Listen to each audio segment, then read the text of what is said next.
Hello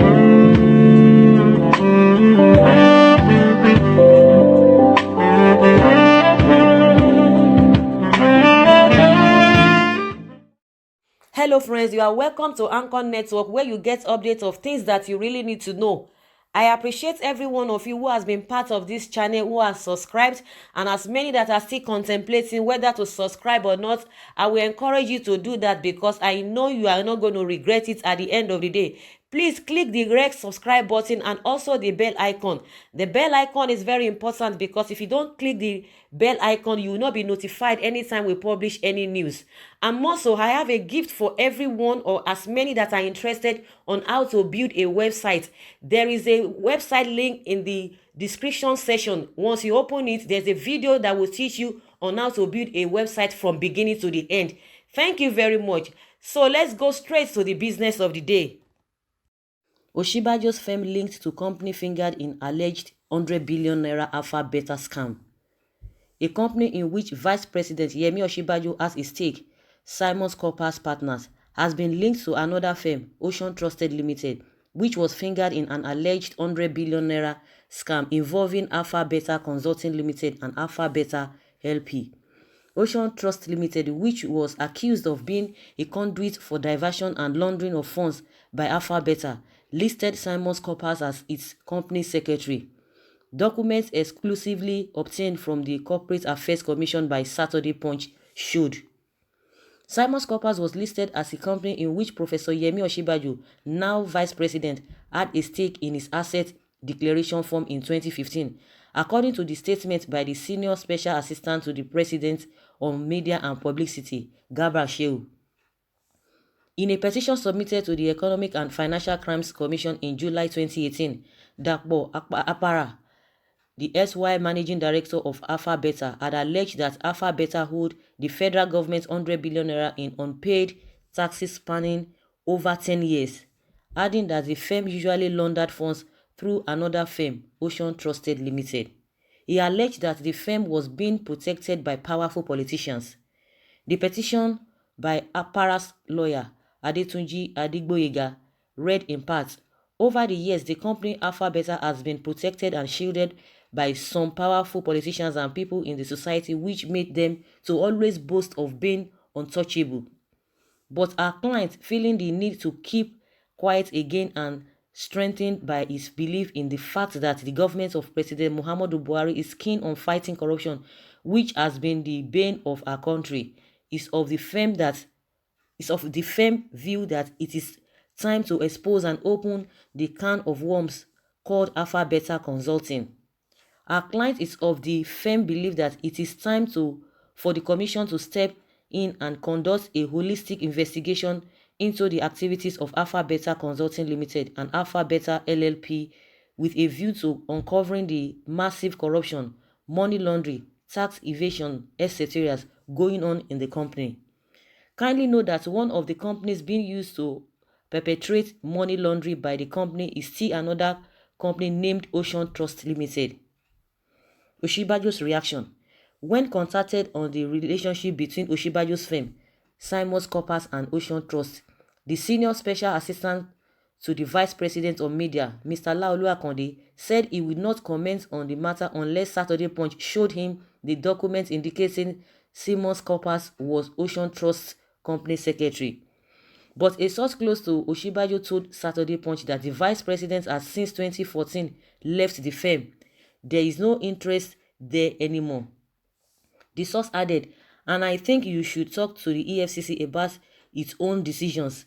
It does not make sense that the EFCC will say it's not prosecuting or, as you say, investigating or probing the allegations because of what you claimed." However, Osinbajo's in 2015 listed Simon Corpus as one of his companies in his asset declaration form. Where is Ocean Trust? Saturday Punch, which investigated Ocean Trust Limited for 3 months, conducted a search at the Corporate Affairs Commission. It was noted during a CAC search that the firm was registered with number 419706 on January 5, 2011 and is located at 684 Idowu Taylor Street, Victoria Island, Lagos, and had Gboyega, Iyola, and Kunle Akiniyi as shareholders at the inception, both whom relinquished their shares 2 days later on January 7, 2011. Incidentally, the property where Ocean Trust Limited is located shares the same address with the office of former Governor Bola Tinubu of Lagos State, known as Freedom House. All efforts to contact Ocean Trust Limited proved futile, as investigations by Saturday Punch show that the company might no longer be in operation. Also, attempts to speak with its management turned out to be a wild goose chase. When one of our correspondents visited the company's address at the Freedom House, plus 684 Idowu Taylor Street, a fair complexioned lady who said she was an employee of Ocean Trust Limited told Saturday Punch that the company was no longer located there. When asked if it was true that the firm was being used to launder funds for Alpha Beta, the lady, who refused to identify herself, asked our correspondent to send an email which she would forward to her boss.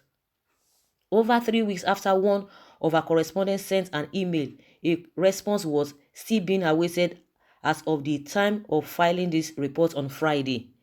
A visit to Ocean Trust's second listed address at 42 Norma Williams Avenue, Ikoyi, Lagos, yielded no positive results, as the compound looked deserted, having been overtaken by weeds.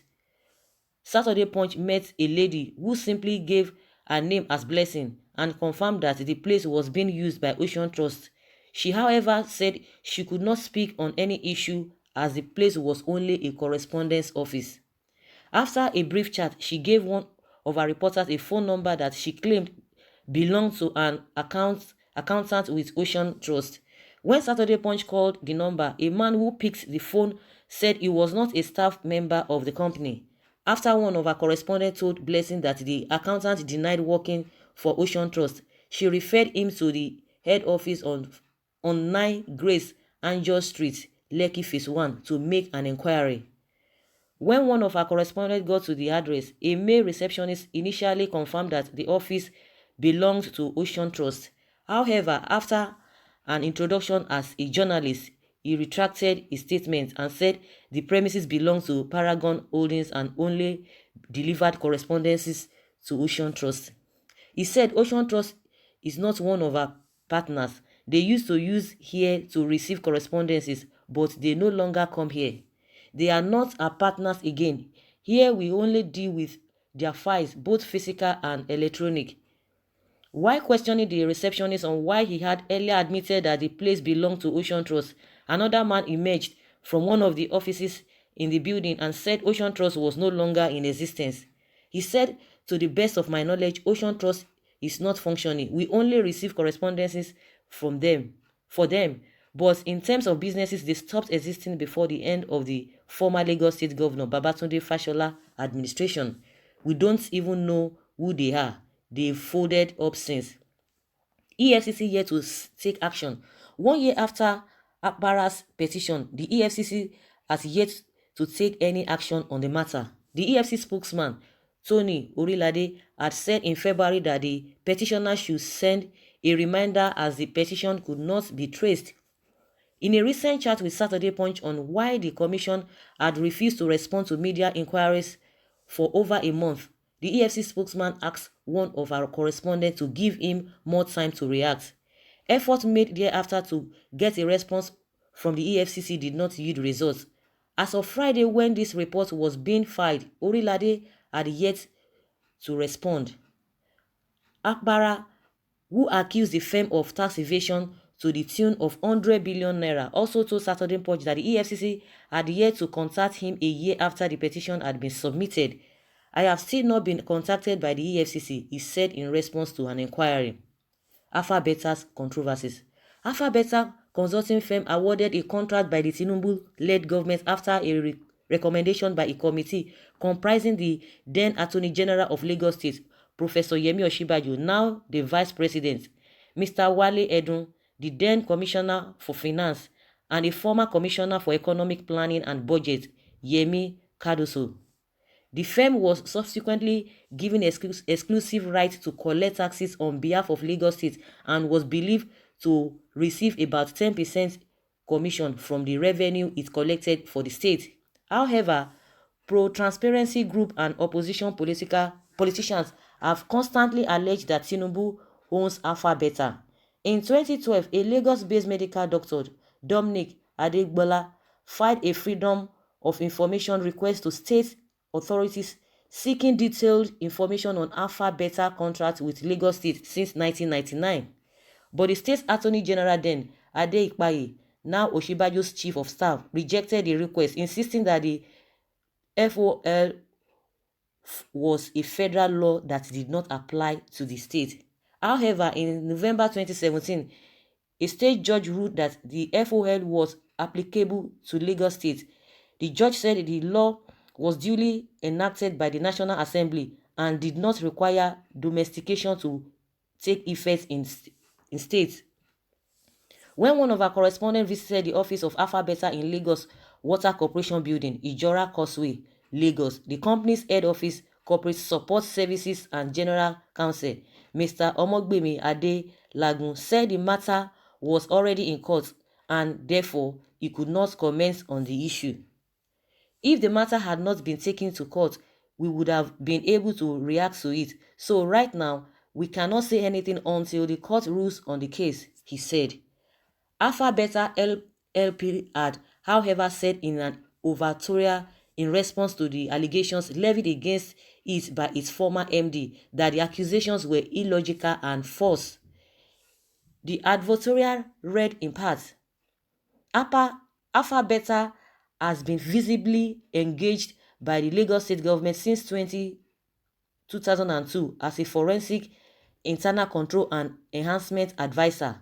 In working with the state, Alpha Beta helped develop the state's centralized transaction platforms, the precursor to the present-day Treasury single accounts.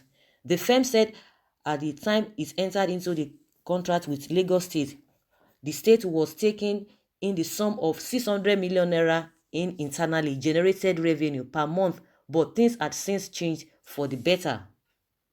Former MDS to court. Meanwhile, the Alpha Beta's former manager director, Apara, has approached a federal high court, Abuja, directing an investigation to be made by the Corporate Affairs Commission into the conduct of Alpha Beta Consulting Limited. Apara, who said he had been and remained a director of the firm since its incorporation with control of 30% of its shares value, also alleged that the financial records of the company filed with the CAC and tax authorities did not reflect the actual profits of the company or of its directors. He alleged, among others in the suit, that he and shareholders of the companies were being owed their remunerations. Also praying for the takeover of the management of the company by an appointee of the court, the suit urged the court to appoint a receiver or a receiver manager of the property of Alpha Beta Consulting Limited. The suit couched as a petition and brought under the company's Proceedings Rules and Order 5 of the Federal High Court Civil Procedure. Rules 2009 was filed on November 9, 2018 and marked FHC/ABJ/PET/2018. When contacted on the telephone, a former senior partner at Simon's Corpers, Babatunde Irukere, said he had never heard of Ocean Trust Limited and wondered how Simon's Corpers could have served as its company secretary. Irukere, who is now the executive secretary, Consumer Protection Council, and had served as managing partner at Simon's Corpers during the time in question, directed a correspondent to another partner, Victoria Alonge. Alonge told Saturday Punch that she had never heard of Ocean Trust Limited and asked Saturday Punch for more time. She said Simon's Corpers had checked all its records and had not found Ocean Trust in its books, adding that it had no record with the CAC. When one of our correspondents detected the content of the document linking Simon's Corpers with Ocean Trust, Alonge expressed shock and asked that the document be sent to her. She, however, maintained that the Vice President, Yemi Osinbajo, was a man of honor and honesty and would never hinder the EFCC from doing its job. Alonge said, Simon's Corpers has never had any dealings with Ocean Trust. We are We are also doing our own investigations. We checked our Abuja records and Ocean Trust is not stated there. This is new to us, and it cannot be insinuated that Professor Yemi Osinbajo is stopping the EFCC from doing its job. For us, there's nothing to hide. As a partner, I should be in a position to know. We are still checking our records and we haven't found anything. So guys, so that's just what we have read from Punch, from their own investigation concerning how the vice president Yemi Osinbajo's company, linked to this alpha beta that has been evading tax. The bottom line of this is that they've not been paying tax, and this apparat that is taking up this case is saying they've not been paying tax, and meanwhile the vice president's company is linked to it. So that's why they've been going back and forth. When you are doing investigation, a lot of things are really involved. So guys, you really heard about it. I would want to hear your opinion concerning just what they have said about the vice president's company linked to this alpha beta that has not been paying tax and all other things. Leave your comments below. Thank you very much. Bye.